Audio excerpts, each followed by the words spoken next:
Halo teman-teman semua, kami dari kelompok 1 kelas C Prodi Akuntansi Perpajakan angkatan tahun 2025 Universitas Diponegoro ingin mempresentasikan hasil studi kasus kami yang berjudul Analisis Perubahan Tarif Umum PPN berdasarkan Undang-Undang Harmonisasi Peraturan Perpajakan Nomor 7 Tahun 2021 terhadap DPP PPN pada CV BRP Seluler Shop Tulung Agung. Alasan kami mengambil topik ini sebagai bahan presentasi kami adalah karena kami tahu betapa berpengaruhnya perubahan tarif pajak, khususnya PPN, terhadap harga jual produk, serta strategi perusahaan dalam menyesuaikan diri terhadap regulasi pajak baru. Melalui studi kasus ini, kami berharap kami dapat melihat bagaimana sebuah perusahaan dapat menyesuaikan diri serta beradaptasi terhadap kebijakan tersebut tanpa kehilangan daya saing di pasar. Sebelumnya, izinkan saya memperkenalkan diri. Nama saya Mary Christy dengan NIM belakang 086. Kenalin, aku Suci Ramadhani dengan NIM digit terakhir 092. Saya Lasky Algani Wilen dengan NIM terakhir 098. Perkenalkan, nama saya Frida Elvina Rahma dengan NIM akhir 104.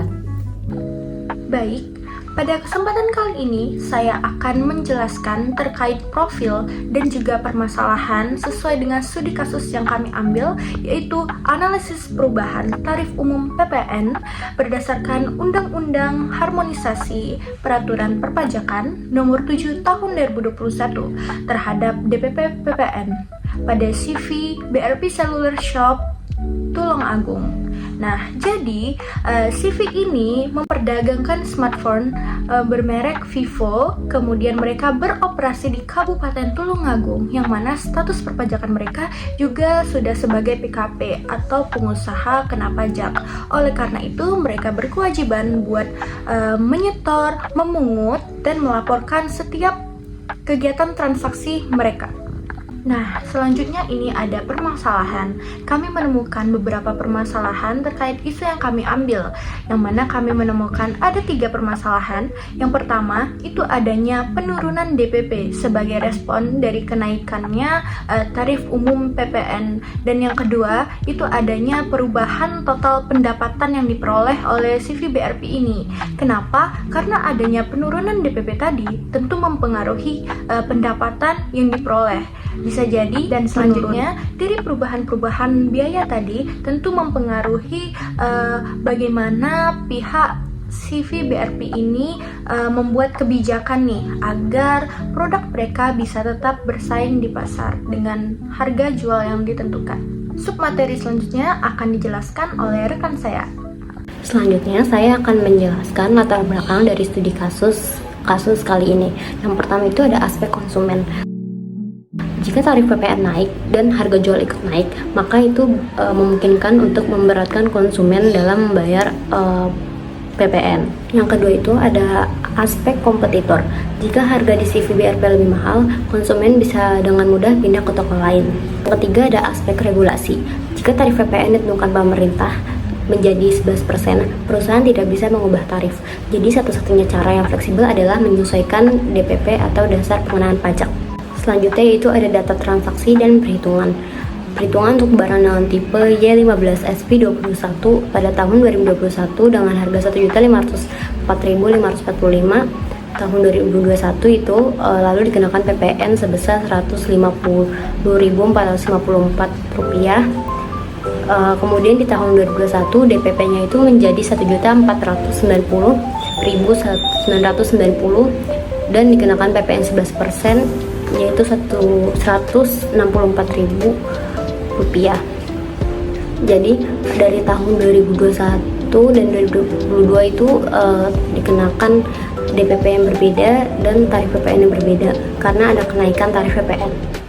Selanjutnya pada data transaksi yang kedua itu dengan tipe Y21T dengan DPP tahun 2021 yaitu sebesar Rp2.536.636, dikenakan tarif 10%, yaitu tarifnya menjadi Rp253.663. Lalu pada tahun 2002 DPP-nya berubah menjadi Rp2.513.513. Tarif PPN-nya dikenakan 11%, menjadi tarif PPN itu menjadi Rp276.486.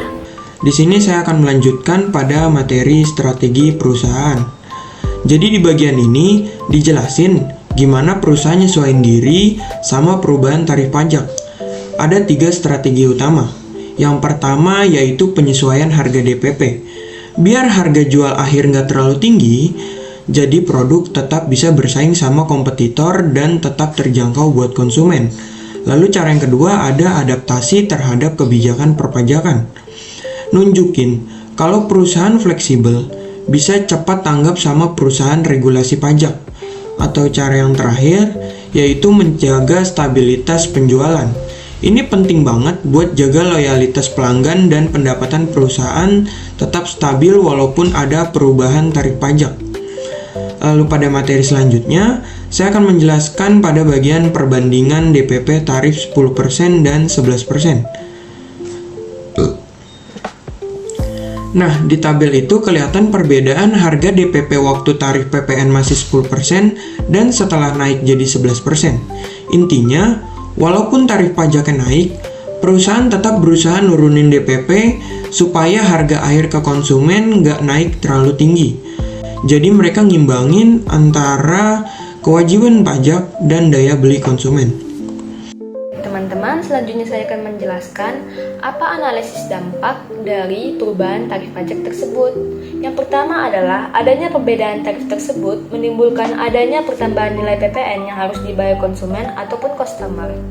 Jadi teman-teman, karena tarifnya naik, otomatis nilai PPN yang harus dibayar oleh konsumen juga ikut naik. Yang kedua adalah kenaikan tarif PPN ini berdampak positif terhadap peningkatan penerimaan pajak negara, terutama jika volume penjualan tetap atau meningkat. Jadi, di sisi lain, kenaikan tarif PPN ini tuh positif buat negara, karena penerimaan pajaknya itu meningkat, apalagi kalau penjualan perusahaannya itu tetap stabil. Yang ketiga adalah kebijakan penurunan DPP ini menunjukkan strategi adaptif dari perusahaan untuk mengurangi dampak negatif terhadap harga akhir yang diterima oleh konsumen. Jadi, penurunan DPP tadi menunjukkan kalau perusahaan punya strategi adaptif supaya dampak negatif ke konsumen bisa diminimalisir. Kesimpulan yang kami dapat ambil dari studi kasus kali ini adalah perubahan tarif PPN dari 10% ke 11% sesuai dengan aturan baru perpajakan bikin harga jual produk itu jadi naik karena harga pajak yang dibayar konsumen juga ikut meningkat. Nah, supaya harga jual tidak terlalu tinggi, perusahaan akhirnya menurunkan DPP ataupun dasar pengenaan pajak agar produk mereka itu tetap bisa bersaing di pasar tapi pembeli tidak kabur. Dari data tahun 2021 dan 2022, kelihatan kalau perbedaan tarif ini itu benar-benar berpengaruh ke nominal pajak yang dibayar. Jadi bisa dibilang, penyesuaian DPP ini adalah langkah strategis perusahaan buat tetap stabil dan adaptif meskipun ada perubahan kebijakan pajak. Jadi intinya, perubahan tarif pajak memang nggak bisa dihindari, tapi cara perusahaan beradaptasi itulah yang bikin mereka tetap bertahan dan bisa bersaing di tengah perubahan kebijakan perpajakan.